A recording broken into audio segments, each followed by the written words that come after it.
Vamos a comenzar ahora con la unidad 6, la última. Espera un cacho. Sí. Vamos a ver los modelos y marcos, es el problema de la identidad latinoamericana sobre todo, ¿sí? Modelos y marcos teóricos de las disciplinas y modelos eh, latinoamericanos.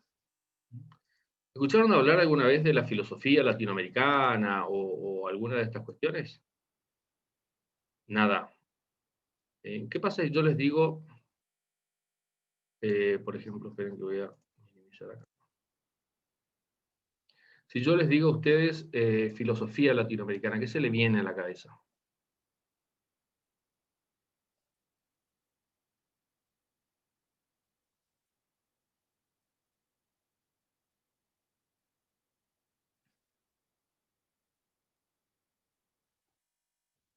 O si le digo Latinoamérica, ¿qué se les ocurre?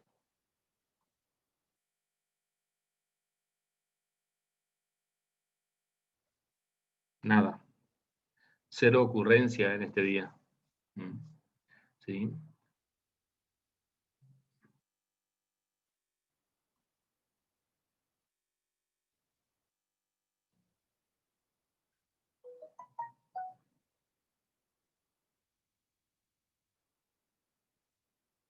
Ujú, sí, puede ser. Una filosofía situada y una definida por otros. ¿Sí? Ujú, como si lo latinoamericano está bien. Sí. Bueno, nosotros tenemos, digo, antes de empezar con la cuestión de la identidad latinoamericana, una salvedad, ustedes después van a tener una materia que se llama filosofía latinoamericana, así que no nos vamos a meter ahí. ¿Sí? Pero América Latina como subcontinente se puede estudiar desde muchos enfoques. Digo subcontinente porque tratamos del Caribe para abajo. ¿Sí? Entonces, podemos estudiar a Latinoamérica de distintos, o América Latina, o Iberoamérica, Hispanoamérica, depende como quieran, desde distintos enfoques. Nosotros vamos a ver, les voy a presentar dos en principio, dos enfoques. Uno es desde como un lugar de producción propia desde los mismos pensadores. O sea, los mismos pensadores latinoamericanos, ¿sí? Debaten entre ellos, ¿sí? Debaten entre ellos y, digamos, van proponiendo modelos adecuados para superar la pobreza, el subdesarrollo, ¿sí? Y demás. O sea, empieza como una preocupación de diferenciación de Europa, si no somos europeos, ¿sí? Somos latinoamericanos, y la preocupación viene desde otro lado. ¿Sí? Entonces tenemos la polémica entre Leopoldo Sea y Salazar Bondi, que no vamos a entrar en eso, ¿sí? Los dependentistas moderados y radicales, ¿sí? Por un lado, o sea, que aquellos que se separan totalmente de Europa y aquellos que están ligados totalmente a Europa, aquellos que están que mantienen una lógica, digamos, de estructura de poder, por decirlo de alguna manera, de dependencia, y otros que quieren separarse. Eso por un lado, desde la producción propia de los propios pensadores latinoamericanos. Y por otro lado, ¿sí? Tenemos una concepción de Latinoamérica como un objeto de estudio académico. ¿Sí? ¿Qué quiere decir esto? O sea, que está efectuado por latinoamericanos o no, ¿sí? Pero que se muestra en los centros de investigación, en las universidades, ¿sí? En los centros metropolitanos, ¿sí? Tanto europeos y norteamericanos, por decirlo. ¿Sí? Entonces, ya vemos dos cosas. Nosotros nos pensamos, palabrita autopercepción, diferentes, ¿sí? O hay otros que hablan de nosotros y nosotros también hablamos, ¿sí? Respecto de nosotros. Estas dos formas de pensar, ¿sí? Pasan por tres componentes, ¿sí? Uno de los componentes es el filosófico, el otro es el artístico y el otro es el sociológico. ¿Sí? Digamos, vamos a quedarnos simplemente en el filosófico y después nos vamos a ir al eh, antropológico. Entonces, el pensamiento latinoamericano, como tal, tiene las bases, yo les nombro nomás, esto no es necesario que lo sepan, simplemente para contextualizar, ¿sí? Empieza con José Vasconcelos, con José Martí, ¿sí? Rodó, allá por los años 70, perdón, muere en los años 60, así que ya desde el 40 en adelante empiezan a pensar todas estas cosas como una cuestión diferente, ¿sí?, de los dos. ¿Sí? Está el debate filosófico entre el mexicano Leopoldo Sea y el peruano Salazar Bondi, eso lo van a escuchar mucho estos dos. ¿Sí? También el eje del debate que existe, ¿sí?, es si existe o no una filosofía latinoamericana o una filosofía sin más, como van a ver un libro titulado así también, ¿sí? Y sigue siendo esta cuestión, hasta hoy se sigue pensando, ¿hay filosofía latinoamericana o no? ¿O es pensamiento, o es reflexión? ¿Podemos nosotros hacer filosofía o no?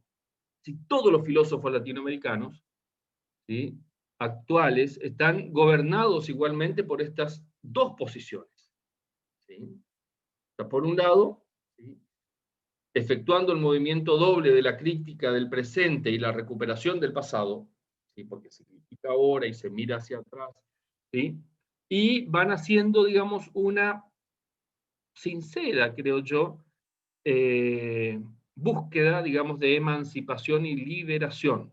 Por eso nosotros, por ejemplo, acá tenemos la filosofía de la liberación. O sea, se hace filosofía, se hace reflexión desde otra categoría, ya no es la categoría netamente europea, ¿sí?, al estilo de Kant, al estilo de Hegel, ¿sí?, o al estilo de los otros pensadores, ¿sí?, sino que hay, digamos, una especie de bajada, si se quiere, sobre todo con criterios de emancipación y de liberación, ¿sí?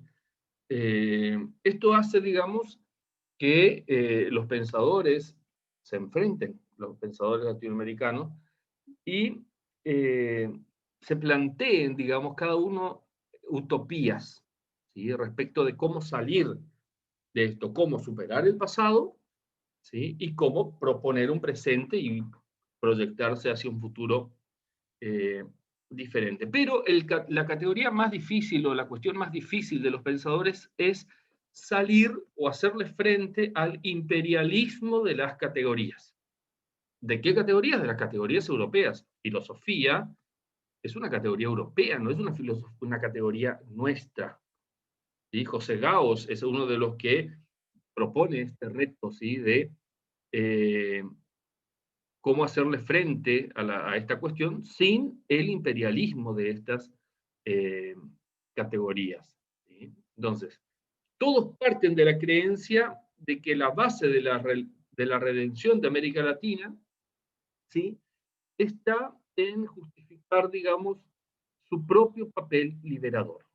O sea, tiene que liberarse, ¿sí? Pero está bajo eh, ejes clásicos, por ejemplo, Comte, Durkheim, Marx, ¿sí? O sea, sigue pensando categorías de corte, digamos, europeos igualmente, ¿no? Y con problemáticas europeas. O sea, nuestras fundaciones de nuestros estados no son como la de los estados europeos.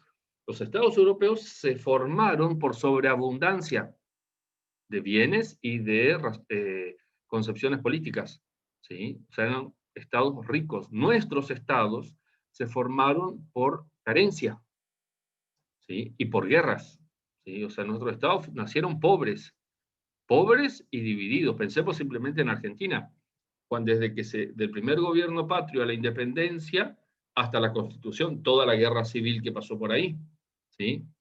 Entonces, y así todos los demás países eh, de Latinoamérica. Entonces, hablar de Latinoamérica es bastante complejo, ¿sí?, en lo que hace referencia a esta cuestión, digamos, de hay pensamiento, no hay pensamiento, hay filosofía, no hay filosofía, podemos hacer una filosofía diferente, distinta a la europea, o tenemos que ceñirnos necesariamente eh, a este imperialismo de las categorías, ¿sí?, que son europeas. Bien, ahora entramos a lo que es esto es así muy, y lo pueden leer en cualquier lugar, esto es una cosa muy simple, es para tener una idea de cómo surgen. La idea es diferenciarnos. Los europeos nos decían, ustedes no hacen filosofía, ¿sí?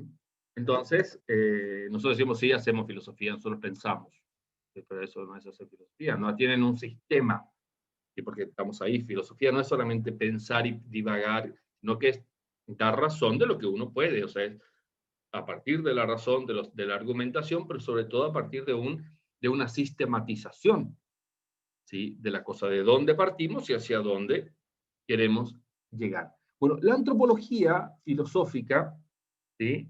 La antropología comenzó también como una crítica latinoamericana. De hecho, se conoce la antropología crítica latinoamericana, que no es fruto de la idea de uno o dos pensadores solamente, sino que es, digamos, algo que se fue dando a partir de hechos sociales históricos, ¿sí? Y como resultado de la influencia de muchos intelectuales, y no es fruto de alguien solamente, y de alguien que si vamos a criticar la antropología europea y vamos a presentar, no, sino que se fue dando a partir de la influencia de muchas, ¿sí? Ideas que van forjando nuestro mundo, nuestra realidad, ¿sí? Pero basados, digamos, en coincidencias sociales, históricas, ¿sí? Que van sobre todas las cosas, haciendo que estas ideas vayan surgiendo y se vayan apropiando, ¿sí? de un pensar general, qué sé yo.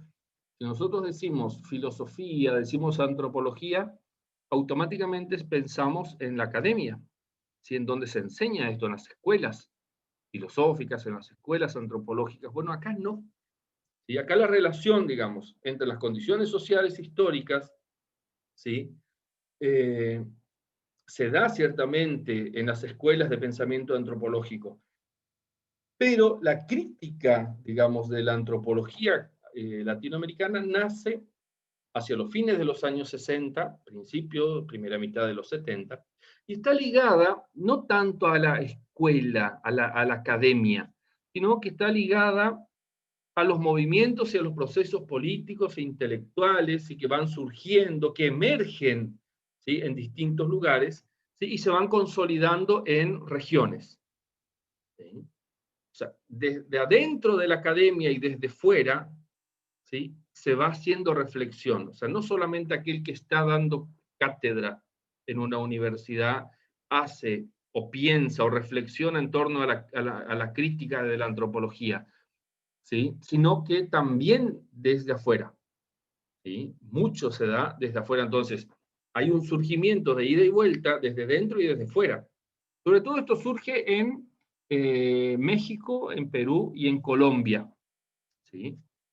Que empiezan a hacer una especie de crítica a posiciones antropológicas que ya estaban, ¿sí? Al culturalismo estadounidense, ¿sí? Al funcionalismo británico y al estructuralismo francés. ¿Sí? A estas tres corrientes, ¿sí? Se les cuestionaba. ¿Qué se les cuestionaba? La falta de compromiso político, ¿sí? Con las situaciones de marginación o marginalidad, ¿sí? De las poblaciones que estudiaban y le iban, digamos, enmascarando, cubriendo, ¿sí? Poniendo una cáscara de supuesta objetividad científica. ¿Sí? O sea, ¿qué le decían? Ustedes está muy bien lo que hacen, ¿sí? Pero no se involucran. No hay un involucramiento desde la antropología a lo que están haciendo, ¿sí? A lo que están, digamos, trabajando, no se involucran con la gente, en el fondo. Sí, sí, te repito, el culturalismo estadounidense, el funcionalismo británico y el estructuralismo francés. ¿Sí? Entonces le acusaban de enmascarar la realidad bajo la bandera, bajo el argumento de una supuesta objetividad científica. Creo que es lo que hacemos. Nosotros vamos a un barrio pobre, analizamos, ¿sí? Pero no nos involucramos. O sea, es aquel que mira desde afuera. ¿Sí? Decimos, no, yo no me involucro, mi mirada es objetiva. Y sabemos que no, a partir de la teoría de la relatividad, la, la presencia del observador modifica la realidad observada. ¿Sí? O sea, entonces es una cuestión compleja. Entonces se le cuestiona eso, ¿sí? Y la falta de compromiso político. ¿Sí? La falta de compromiso político. Entonces, esto para una antropología crítica, ¿sí? No era más, o sea, estas tres corrientes, no era más que una, y lo definen así, como una coartada que en la práctica favorecía los intereses de los sectores dominantes y reforzaba el status quo, digo bien, de estas corrientes. ¿Sí? Ahora bien, en el plano teórico, ¿sí?, desde los antropólogos de América Latina, estas escuelas de antropológicas, culturalismo, funcionalismo y estructuralismo, ellos le cuestionan su incapacidad de conceptualizar el conflicto como constitutivo de lo social. Porque estos plantean el conflicto social o los conflictos que se van dando como una anomalía y como una desviación pasajera, ¿sí?, o como irrelevante para la explicación. ¿Sí? Entonces, la incapacidad de dar cuenta del conflicto y de la desigualdad es la crítica, ¿sí?, que le hacen a estas escuelas. ¿Sí? Y en la práctica va a significar, digamos, un análisis, ¿sí?, derivado que estas escuelas hacen, pero de irrelevante. O sea, ¿qué me aportas? Es muy lindo lo que me decís, pero no me sirve de nada. ¿Sí? Además, al estructuralismo y le hicieron pelota, ¿sí?, al estructuralismo y al funcionalismo, les cuestionan que no tienen una consideración, ¿sí?, para las explicaciones de los procesos históricos, sino que se limitan simplemente a la estructura o a la totalidad funcional. Se lo ven como un organismo nada más. Y pasa por ahí, digamos. Entonces, dejan de lado los procesos históricos, y esto para la antropología es un límite, para la antropología latinoamericana. ¿Sí? Entonces, hay diferentes tendencias en nuestra antropología crítica latinoamericana. ¿Sí? Tenemos una tendencia ligada a antropólogos, sí, que optan por desarrollar una práctica militante alejado de los espacios de la academia, alejados de la universidad, de los ámbitos de enseñanza, ¿sí? Y otra que no, que sigue y que se identifica, digamos, con estos eh, procesos y va haciendo, digamos, un camino desde ahí. Y no es que los antropólogos que adhieren a esta tendencia dejan sus labores, digamos, simplemente que la docencia y la escritura, la investigación y todo esto, ¿sí?, parte desde la realidad de los sectores de lucha, ¿sí?, marginados, pobres, migrantes y demás.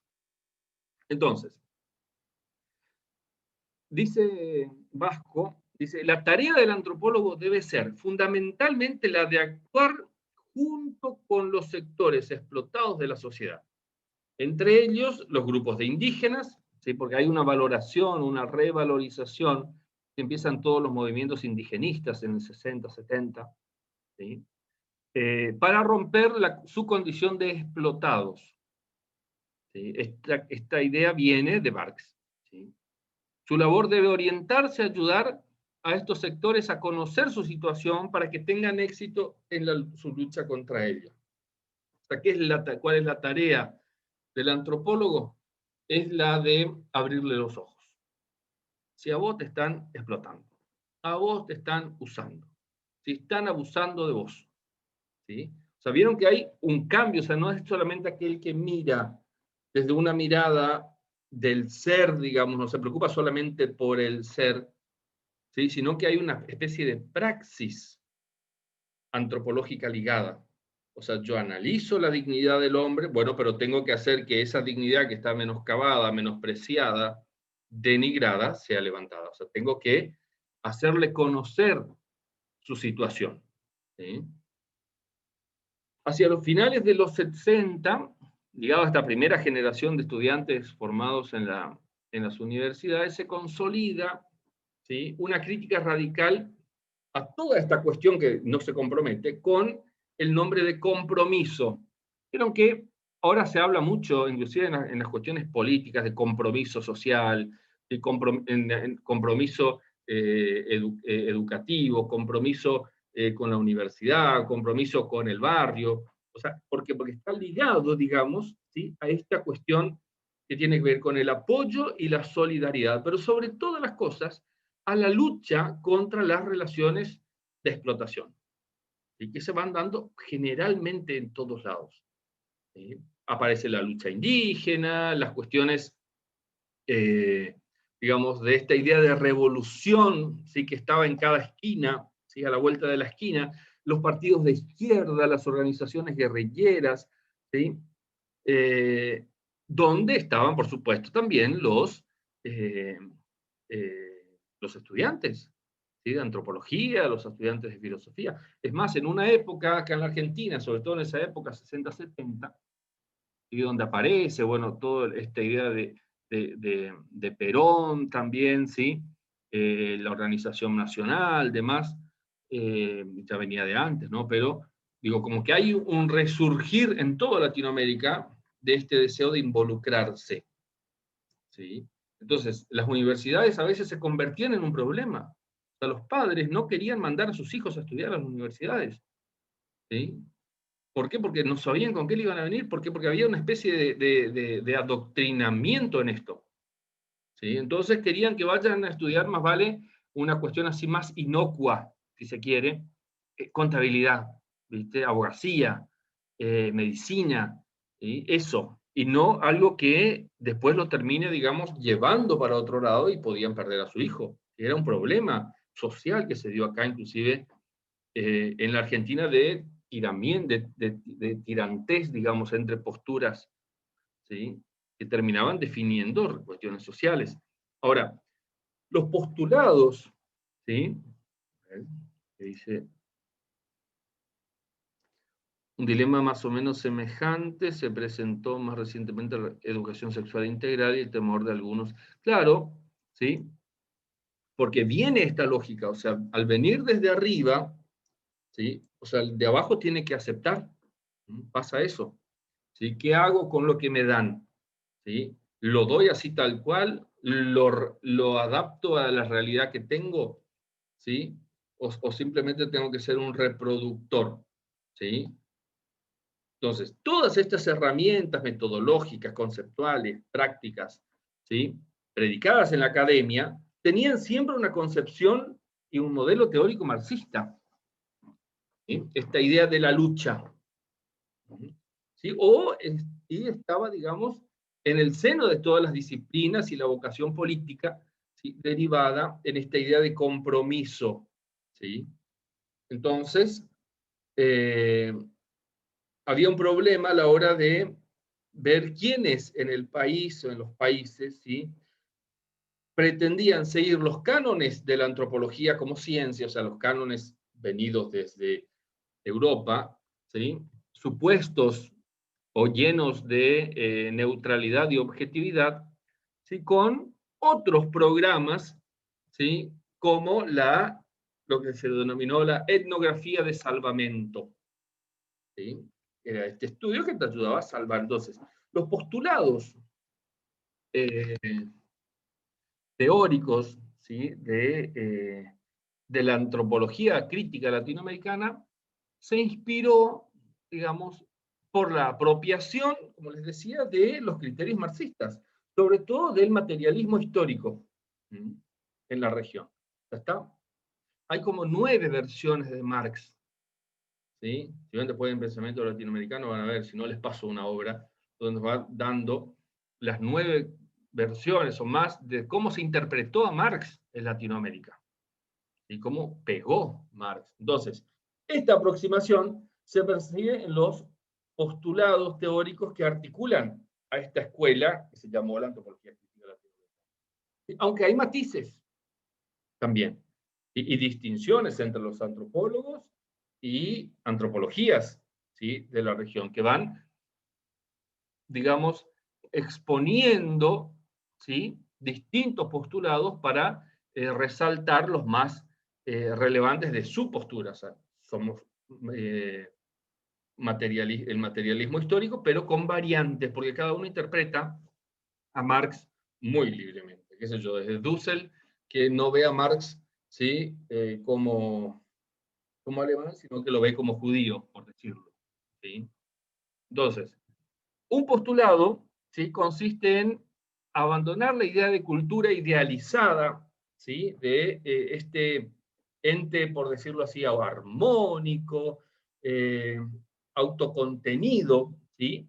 Para plantearse las relaciones de dominación y explotación, ¿sí? Al interior, ¿sí? Y entre los grupos humanos que se expresan culturalmente. Entonces, aparece el tema de la lógica de la acumulación capitalista que impone a las sociedades campesinas, indígenas, marginales, ¿sí? Un orden económico y político, ¿sí? Pero también le impone un orden social y cultural. O sea, la cultura no es inocua.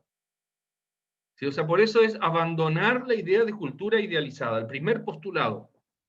¿Sí? La cultura no es inocua, o sea, trae consigo un montón de cosas, ¿sí? Expresiones económicas, políticas, sociales, culturales, por supuesto, ¿sí? Y también eso va, digamos, generalizando una manera de vivir y sobre todas las cosas va legitimando una especie, digamos, de dominación y explotación. Entonces, lo que quiere hacer la antropología crítica latinoamericana es comprender los amarres culturales, ¿sí? De las relaciones de explotación, dominación y marginación de esas poblaciones, ¿sí? O de esos sectores, por aquellos que son la clase dominante, por decirlo de alguna manera, ¿sí? Las macroestructuras. Entonces, el primer postulado. Un segundo, ¿sí? Postulado, ¿sí? Tiene que ver con considerar que la cultura es un componente, digamos, de una formación histórico-social, ¿sí? Pero no independiente de los componentes o elementos que esa formación trae, ¿sí? Como suyas, que son la economía y lo político. O sea, de esta manera, esta escuela de antropología crítica latinoamericana es, considera que la cultura es un componente específico, ¿sí? Pero interrelacionado de una totalidad histórico-social. Y por eso muchos de los antropólogos de esta corriente van a concebir a la cultura como el componente ideacional o simbólico de la vida social. De hecho, nosotros tenemos todavía una cultura de tipo modernista, si se quiere, de la modernidad, ¿sí? O sea, ¿qué es tener cultura? No decimos, este tipo tiene cultura, ¿sí? O sea, todavía estamos con esta idea, ¿sí? De la Francia, ¿sí? Tenemos la manzana de las luces, ¿sí? O sea, el idealismo todavía está. ¿Quién es aquel que tiene cultura? ¿El que escucha cumbia? O cumbia villera, o lo que sea. ¿El que escucha trap? ¿Sí? O el que escucha Beethoven, el que escucha música clásica, ¿sí? ¿Quién tiene cultura? Digo, eso está en nuestro imaginario. ¿Sí? Entonces, la cultura, decíamos, ligada a la primera, no es una cuestión inocua, sino que trae expresiones, ¿sí? De orden, de dominación de explotación, ¿sí? Pero también responde a los componentes de esa formación cultural, ¿sí? Nosotros decimos, no, hay que ser culto, hay que escuchar la música clásica. La música clásica antes era como la cumbia, se escuchaba en la calle, la gente tocaba en la calle, después se hicieron las óperas, se hicieron esto, ¿sí? Pero antes se tocaban en las calles, en las plazas, ¿sí? Entonces no es una cuestión, después va tomando otro color, ¿sí? Pero entonces, la cultura es un componente ideacional o simbólico de la vida social, y como el segundo postulado. ¿Qué quiere decir ideacional? Eso que le digo, que tenemos una idea y a partir de esa idea nosotros nos relacionamos, y símbolos que son culturales o anticulturales. Que, por ejemplo, tenemos la idea de pueblo y de antipueblo, ¿sí? Que es una idea cultural. Eso lo podemos ver, sin hacer juicio de valor político, en el discurso de estos días del presidente. Dice, la gente que salió a manifestarse no es el pueblo, ¿sí? Y uno dice, bueno, ¿y quién es el pueblo? O sea, hay esta idealización, ¿sí? De un pueblo. Este postulado, ¿sí? Deriva entonces de su inspiración en el materialismo histórico, ¿sí? Pero a diferencia de las interpretaciones más rígidas, ¿sí? No significa que la antropología crítica latinoamericana reproduzca un reduccionismo de clase o un economicismo. ¿Sí? No es que, digo, toda la cultura se reduce solamente a la cuestión económica y política. Hacen, pero no es solamente eso. ¿Sí? La cultura no es una entidad separada ni independiente de las esferas de la vida social. O sea, en las cuales las actividades, las relaciones, ¿sí? Tendiendo a la reproducción de su existencia, digamos, de la existencia de la cultura, son fundamentales. Entonces, no es que la cultura pasa frente a mi ventana. ¿Sí? No es independiente ni separada de las esferas de la vida social. Está metida.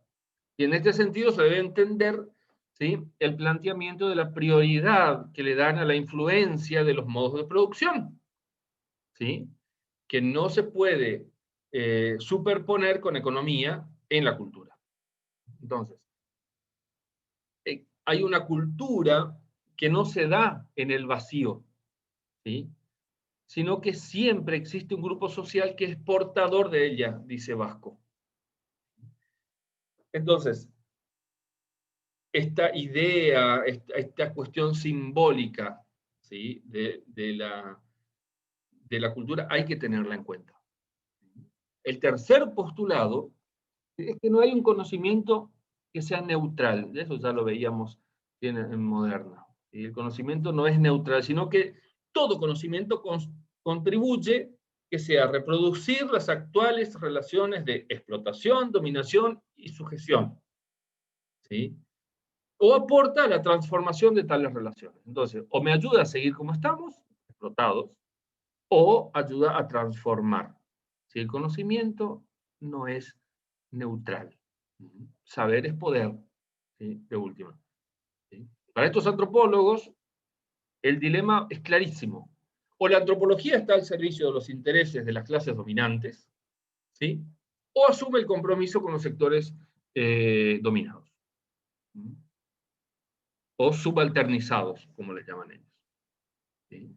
Entonces, incluso, ¿sí?, la antropología para algunos es una especie de ciencia burguesa. Vieron que aparece esta palabra de vuelta. ¿Sí? La burguesía ya no existe más, pero acá vuelve a aparecer. Hija del colonialismo europeo.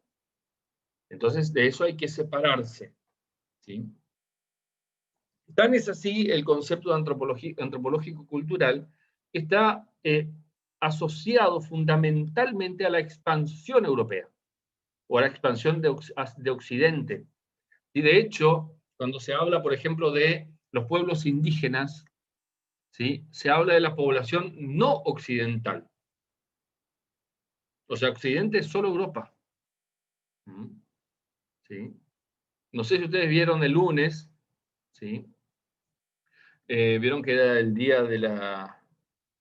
Le cambiaron tantos veces de nombre que...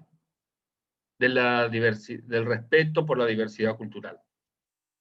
Nuestro antiguo Día de la Raza. En España, el mismo día se celebra el Día de la Hispanidad. ¿Sí? El Día de la Hispanidad, y se recuerda el bien que hizo España al mundo ese día. Acá se celebra, se recuerda, ¿sí?, de hecho están todas estas corrientes indigenistas y demás, ¿sí?, donde decía, bueno, no es un día para celebrar porque España no descubrió, sino que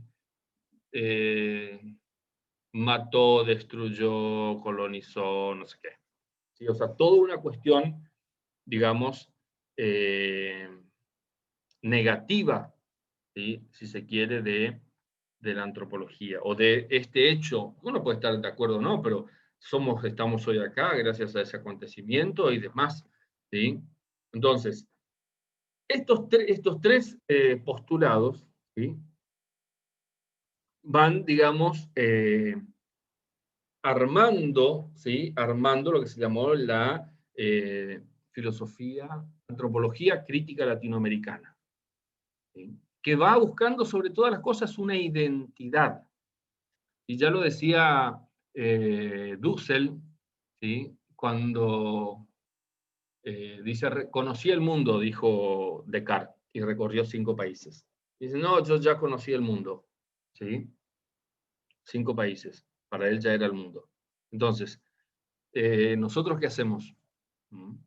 Y, o sea, recorrió menos kilómetros de lo que tiene la Argentina, por ejemplo. ¿Sí? ¿Cómo nos ve el mundo? ¿Cómo somos? ¿Seguimos con esos conceptos europeístas? De hecho, estudiar filosofía, si no sabes alemán, estás en el horno. ¿Sí? Podemos decir que estos 3 postulados se basa la crítica. Sí, sí, sí, por supuesto. Lo sintetizamos ahí. Entonces, estos 3 postulados nos ayudan a ver el tema de la identidad, o sea, la identidad filosófica, antropológica latinoamericana parte de otro lado. O sea, no parte del bienestar. Es más, no sé quién de los autores era que decía, no recuerdo ahora bien porque si le digo puedo equivocarme, entonces prefiero decir, alguno de los pensadores decía, ¿sí? Que vieron que está propuesta esta idea de que el origen de la filosofía, el comienzo de la filosofía, que es lo que uno estudia al inicio, ¿sí? Que a alguien se le ocurrió que tenía que, que es el asombro, la duda y las situaciones límites. ¿Sí? Bueno, acá en Latinoamérica proponen, ¿sí? Que no sea el asombro, porque uno se asombra, ¿sí? Ante la belleza, ante la magnitud, ante la sobreabundancia de algo. ¿Sí? Estoy asombrado. El asombro siempre como actitud positiva. ¿Sí? Ahora, dice que nosotros acá, el filosofar latinoamericano, surge no del asombro, sino del horror. ¿Sí? Es otra actitud. ¿Sí? El horror del hambre, el horror de la muerte, el horror de la guerra, el horror de la pobreza, el horror de la marginalidad. ¿Sí? O sea, hacemos filosofía desde otro lado. ¿Sí? O sea, tiene su lógica. Y uno dice, güey, ¿viste? ¿No? Pero no es lo mismo. ¿Sí? Ya decía Dussel, ¿sí? Ser filosofía sentado en una hoguera, al lado de un hogar, no una hoguera, al lado de un hogar, ¿sí? Calentándose los pies con el fuego y en pantuflas, o sea, con la tranquilidad total, ¿sí? Como lo hacían los filósofos europeos, ¿sí? A hacer filosofía, ¿sí? Con la policía controlándote en la ventana, como lo hacía él. ¿Sí? O sea, no es muy distinto el lugar a partir del cual surge la reflexión. O sea, más allá del materialismo histórico que se mete en la filosofía, Marx, Nietzsche llegó muchísimo, ¿sí? A la filosofía latinoamericana también, bueno, Marx, por supuesto. Sí, también Levinas, ¿sí? Con el tema del otro, ¿sí? Dussel lo trabajó mucho también a esto. Bueno, mi tesis es de eso también. ¿Sí? El tema del otro, el rostro del otro. ¿Quién es este otro? Decía Levinas, el pobre, la viuda, el huérfano. ¿Sí? Nuevamente volvemos a ver el rostro del marginado, o sea, algo que en Europa no se veía. ¿Sí? Entonces, el compromiso, por decirlo así, social, y que tiene una praxis, la praxis filosófica, la praxis antropológica, eso no se daba en las grandes escuelas eh, europeas, ni tampoco en la estadounidense. Entonces, este es un cambio que se da, digamos, y va configurando una manera de ser diferente. ¿Sí? Va configurando una manera de percibirnos, de concebirnos y de diferenciarnos, ¿sí? En torno al otro. Entonces, nuestra identidad latinoamericana surge desde otro lugar. ¿Sí? No es como decía, desde, desde, desde Grecia hasta Jena, ¿sí? Todo de filosofía. O sea, nosotros estamos en otro lado. A la hora de pensar, nosotros tuvimos toda la historia de la filosofía en América. ¿Por qué la asumimos como nuestra? ¿Sí? O sea, nosotros tuvimos edad antigua, edad media, edad moderna. O sea, ¿por qué asumimos esas categorías de la historización? ¿Sí? O de la sistematización histórica? ¿Por qué la asumimos como nuestra? Yo escucho a veces decir, no, porque si nosotros no cambiamos, estamos en la edad media. ¿Mm?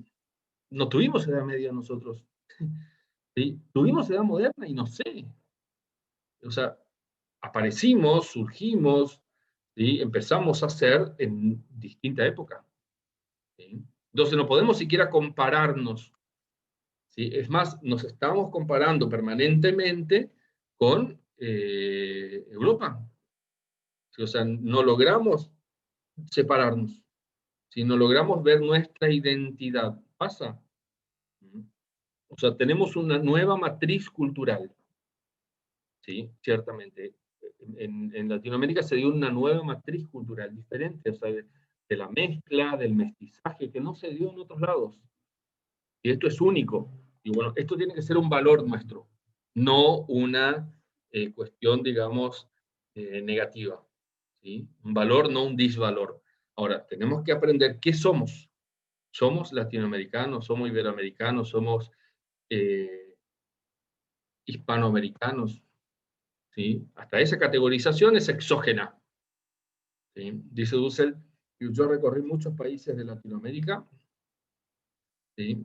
Pero Argentina, Brasil, Paraguay, Bolivia, Colombia, Venezuela, ¿sí? México. Dice, pero nunca encontré un latinoamericano. Siempre encontré un argentino, un brasileño, un peruano. ¿Sí? Nunca un latinoamericano. O sea, inclusive nosotros no nos concebimos como latinoamericanos. Pensemos nosotros, tenemos lo que se llama la filosofía argentina. ¿Sí? Existe la filosofía boliviana. Ahora le voy a mandar un flyer si quieren tener un conocimiento más acabado de lo que se llama la filosofía paraguaya. ¿Sí? O sea, volvemos a regionalizar, ¿sí? Nosotros decimos la filosofía alemana, la filosofía francesa, la filosofía anglosajona, británica, ¿sí? O sea, volvemos a parecernos a ellos. ¿Sí? No digo ni que esté bien ni que esté mal, no es juicio de valor, ¿sí? Sino cómo vamos, digamos, nosotros definiendo quiénes somos. O sea, el problema de si hacemos filosofía o no, ustedes no tienen pensamiento propio, decían los europeos, no es un problema nuestro. O sea, ustedes no tienen identidad. ¿Por qué? Porque yo digo. ¿Sí? ¿Se entiende? O sea, el problema es que es tuyo, no mío. O sea, yo sé quién soy. ¿Sí? El problema, si vos no sabés quién yo soy, es problema tuyo, no es problema mío. Entonces, nos apropiamos a veces de un problema que no nos corresponde. Y queremos responder, ¿sí? Responder con algo que no va. ¿Mm? ¿Sí? Con las mismas categorías. Por eso se habla después del universal situado. ¿Sí? O sea, desde Latinoamérica se puede hacer un pensamiento que sea universal, salido desde aquí. Digo, algo que se universalizó latinoamericanamente hablando, ¿sí? Es la categoría de pueblo, por ejemplo. O sea, ahora con Francisco y con el Papa, todo lo latinoamericano se universalizó. ¿Sí? No solo se volvió, digamos, en cuestión de teología, sino también en cuestión filosófica. ¿Sí? O sea, como que se dio a nivel mundial, digamos, un vuelco, digamos, a esta manera de concebir el mundo de otra forma. O sea, todas las categorías que va usando Francisco en sus encíclicas, en sus charlas, ¿sí? Son categorías nuestras, y nosotros lo entendemos bien. Europa no. ¿Sí? O sea, les cuesta porque no es eso. O sea, hablar del pueblo en Alemania es hablar del nazismo. Entonces, cuando uno va a hablar del pueblo, Escanone se fue a dar una charla sobre eso, y él tuvo que estar más de una hora explicando qué significaba pueblo. O sea, qué él se iba a referir cuando hablaba de pueblo, porque ellos no le aceptaban esa categoría. ¿Sí?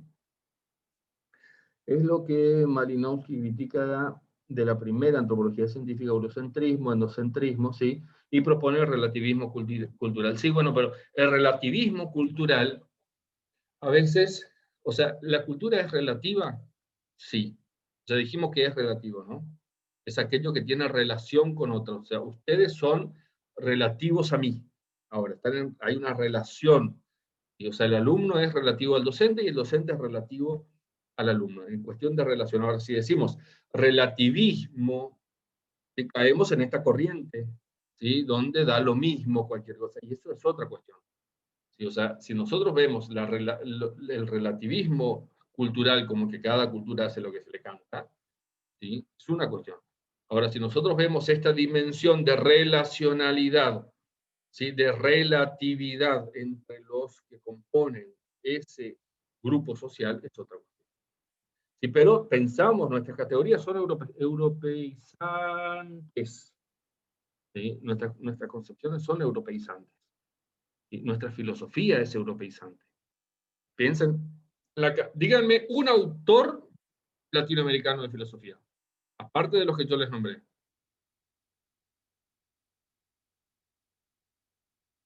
¿Vieron? Ahora nómbrenme 5 europeos.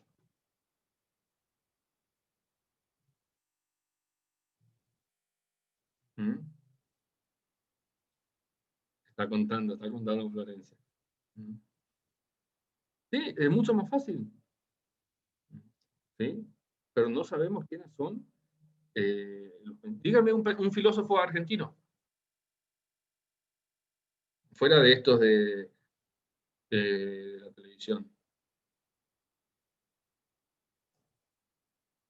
¿Vieron? O sea, nuestra formación también, ¿sí?, es, digamos, de corte europeizante.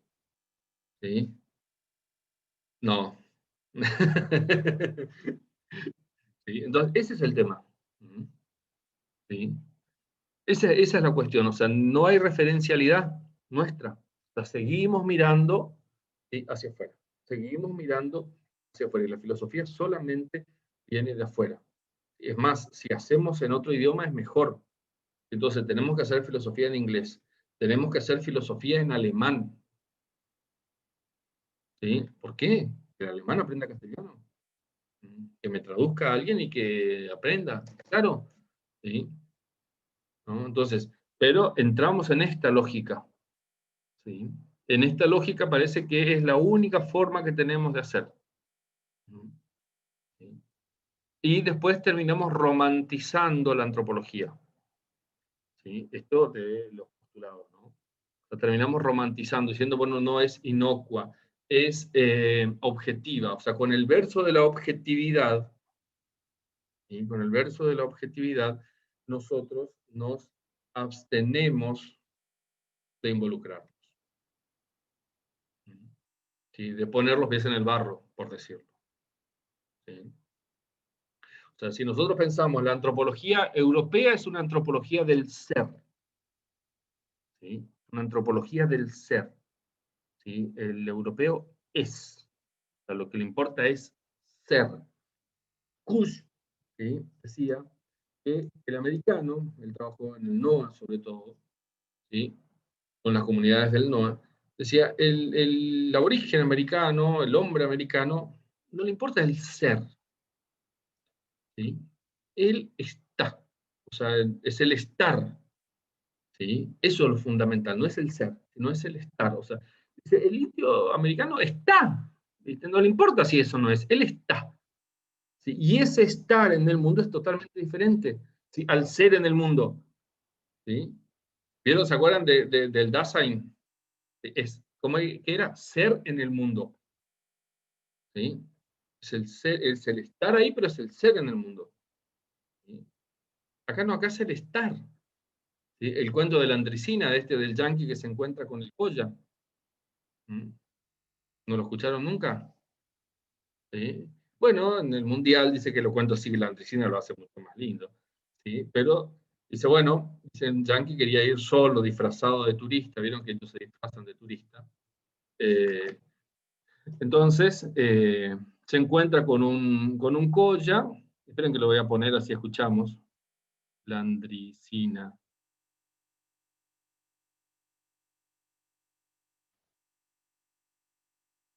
Acá está. Y lo cuenta mejor. Entonces, es estas dos lógicas, ¿sí?, el ser y el estar.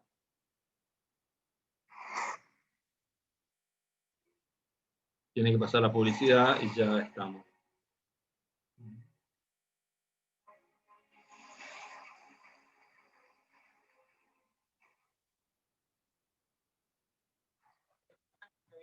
¿Se escucha? ¿No?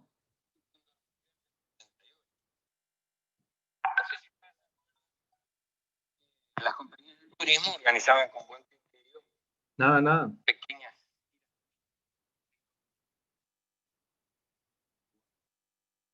Se escucha bajito y algunas palabras bastante entrecortado. A ver ¿Nos si... podría mandar el... ¿Cuándo aparece la cuestión del otro? ¿Sí? El otro primero aparece como un problema. ¿Sí? El otro aparece como un problema.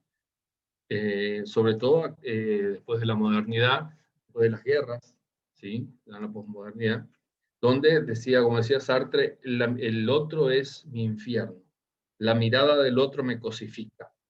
¿Sí? Soy lo que los otros hicieron de mí.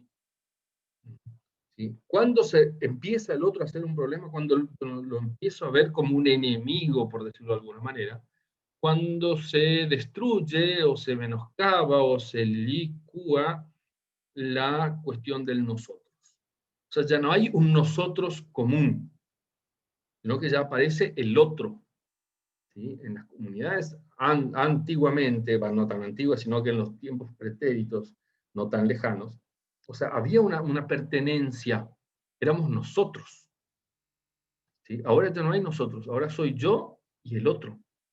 ¿Sí? Entonces tengo esta idea, ¿sí? Claro, los bárbaros eran los otros. ¿Sí? Los otros son los distintos a mí. ¿Sí? Entonces estamos nosotros y los otros, pero este nosotros soy yo y aquel que es igual a mí. O sea, no hay un nosotros colectivo. ¿Sí? Entonces, exactamente, el que no hablaba el lenguaje de logos, según Heráclito, sí, ya empezaba ahí. Pero después se fue, digamos, las comunidades eran nosotros, los pueblos y demás. ¿Sí? El otro era alguien diferente, alguien distinto, alguien que venía a ponerme en riesgo. ¿Sí? Entonces, la mismidad, ¿quién soy yo mismo? ¿Sí? ¿Quién soy yo mismo? ¿Sí? Para mí y para el otro. No es solamente una cuestión de cómo me veo. ¿Sí? El tema de la alteridad. ¿Quién es el otro? El otro solamente es alguien, ¿sí? En referencia a un yo. Y ya lo decía Ortega y Gasset. Yo soy yo y mi circunstancia. Ahora, ¿qué es esta circunstancia? ¿Sí? ¿Qué hace que sea yo esto? ¿Sí? Entonces, esto es lo que vamos a profundizar, digamos, después, o sea, la identidad, ¿sí? En clave de mismidad, ipsidad y alteridad. ¿Sí? Entonces, ¿cómo vamos a poder, digamos, nosotros vernos? ¿Sí? ¿Quiénes somos? ¿Sí? Que es una cuestión no solamente de corte psicológico, sino también que hace a cómo nosotros concebimos al mundo. Nos da una cosmovisión, ¿sí? De la cosa. Bien. Eso lo vamos a hacer la próxima clase. ¿Sí? Estamos.